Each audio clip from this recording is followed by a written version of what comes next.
Thank you for joining with us today. So, we most of us saw that the new immigration plan was released just a week ago. So, I'm going to talk about the immigration plan for the next 3 years, and also to give you an idea as to what your opportunities would be as temporary residents in your journey of becoming a permanent resident. So, as all of you know already, it has become challenging day by day, and we can see that the panic among the temporary residents are increasing, and uh, kind of it's becoming a little difficult, not like about couple of years ago. For those who have finished their programs and have secured a decent job offer, were able to find their PR pathways pretty easily. But right now, the situation is a little bit different. So it's always good to stay informed. Therefore, if the more you know and more you try, also like if you cannot wait until the last moment. That's the key thing, because it's a challenging time. If you wait until the last minute to find your PR pathway, then it's going to be very tough for you. We are experiencing that kind of cases these days. Sometimes clients are reaching out to us just a couple of months prior to the expiry of the status. So it's hard for us to also place them or guide them to a proper PR pathway when that happens. So, which is why we are planning to give some information through this webinar, as well as the webinars we do at least once a month. Okay, so let's get to the topic, which is how temporary residents can succeed under Canada's new immigration plan. That's the topic for today. Before I proceed, can Darshan confirm you can see my screen, right? Yes, Thumesha. Okay, thank you.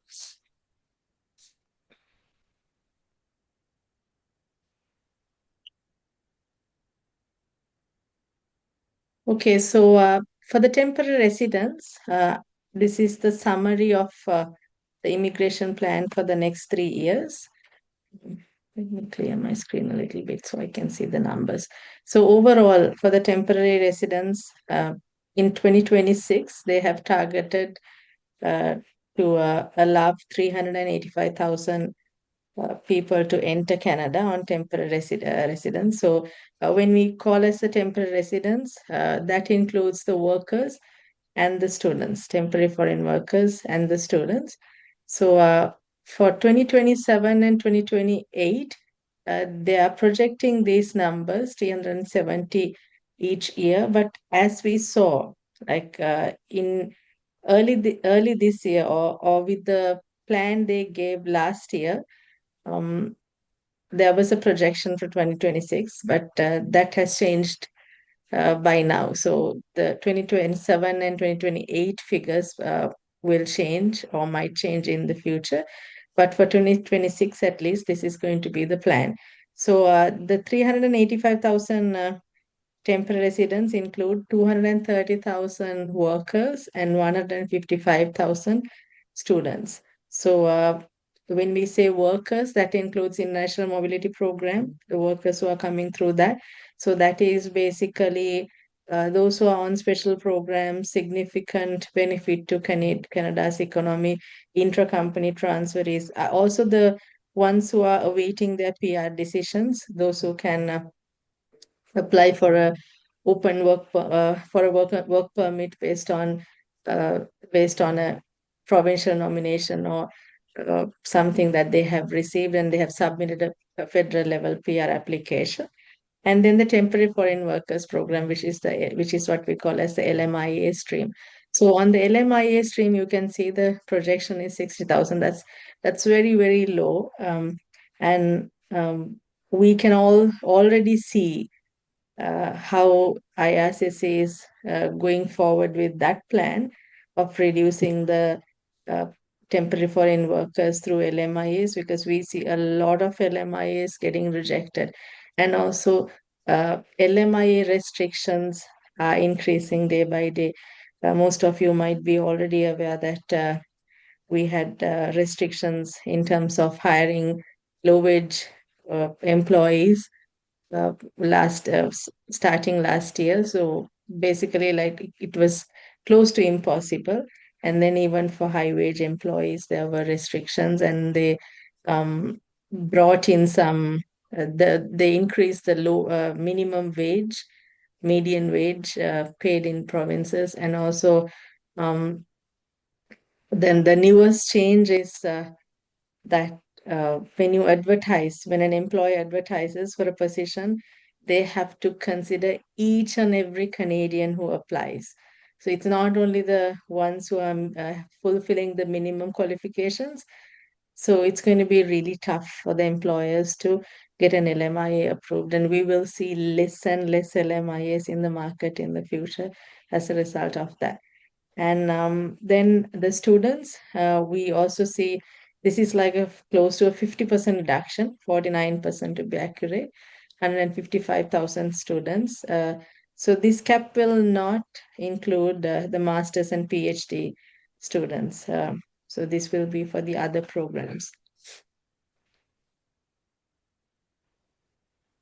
And this is the immigration levels plan for the permanent residents. This page shows you the under the economic pathways, like the federal high skilled, business, and then the economic pilots, including caregivers, agri-food, and then community immigration pilots and stuff like that.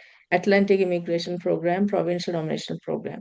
So you will see the overall permanent residents that Canada is going to absorb in the upcoming 3 years will be 380,000 per year, and that includes 109,000 federal high skilled workers, 500 business. So this was kind of like they have been alarming about the business immigration program um, for quite some time now, because they brought in, like, first they brought in the restrictions for the owner operators, so startups and all that. So more and more restrictions are coming up, so it's becoming tough.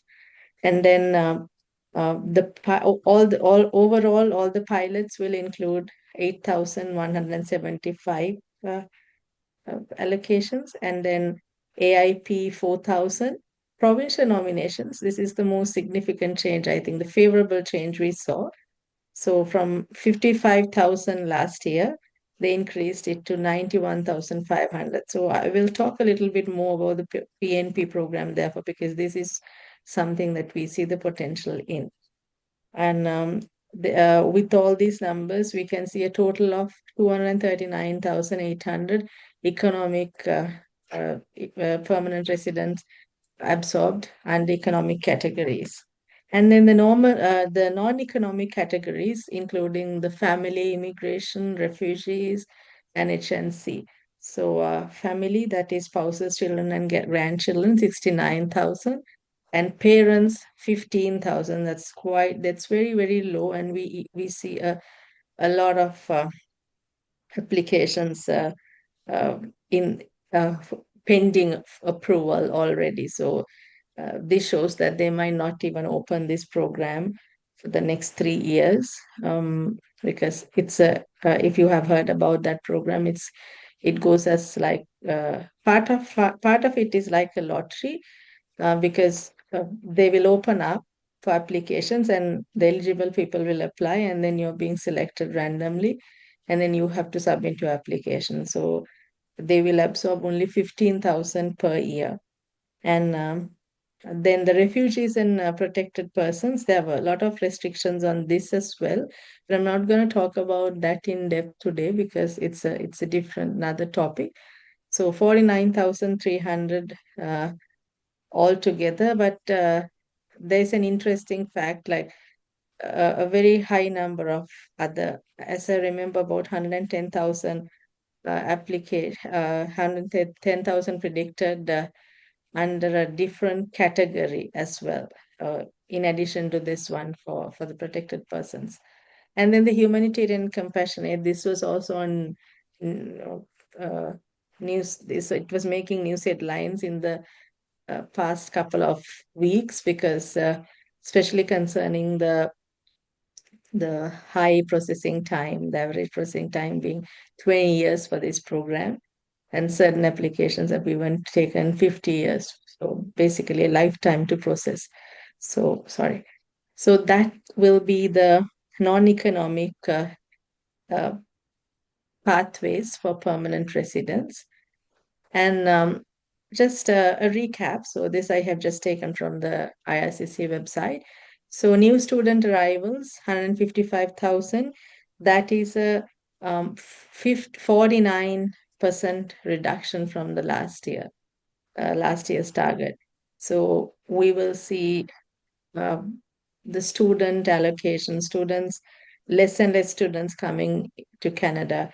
But this will only include new student arrivals, students who are entering Canada from outside of Canada, not for the ones who are already in. Like if you are planning to extend your study permit, that will not include this cap. And then the new temporary worker arrivals, that is also showing a 37% reduction from last year. That's 230,000.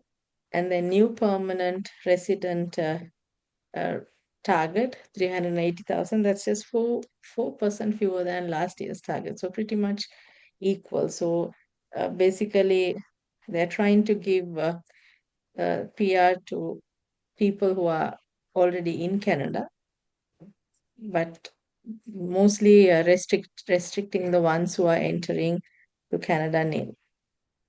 And just for you to get an idea, I just took a summary of the express entry draws we had in this year. Like CACC has gone up to like 542, 527. These are the cutoffs. So, and also you can see October 1st, we had a draw 534. So it's still very, very high. We um, kind of noticed a couple of years back the CEC cutoff getting increased, and we were expecting that to come down. But what we can see from these figures is in this year it has not happened. And then the provincial nomination program, we saw several draws going. So this one is a high number, as all of you know, with the 600 points you get from the provincial nomination certificate itself. So that's all right.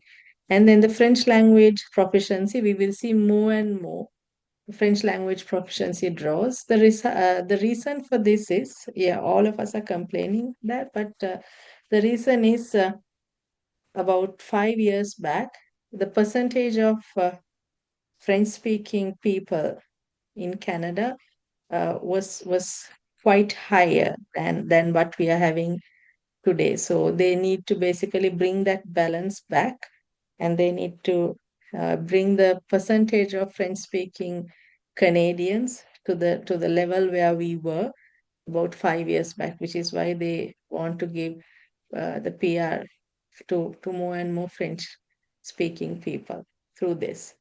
And then also another popular program we see is the educational occupations. So we can see a trend of like most of our clients are getting the EC qualification and all that to qualify into this category, because that has had a very low cutoff compared to the CEC, 479 here. And the other one is the healthcare and social services. So we saw a very recent draw as well with the cutoff of 462. So healthcare is also another category because um, sometimes there are some healthcare programs for which you can get a very small qualification and you can enter into that at the assistant level, just like the ECEA. So early childhood education assistant. So just like that, you can also try that pathway. So a few pathways that you can try according to the express entry cutoff score we can see on this table are French language proficiency. If you think that you can learn French and become a competitive level uh, s- uh, speaker and user in French. And then education occupations, if you can get a qualification in one of those educational occupations and secure a job offer. And then the healthcare and social services, if you can get a healthcare sector qualification, small qualification, and secure a job offer through that. So those are some pathways that you can try.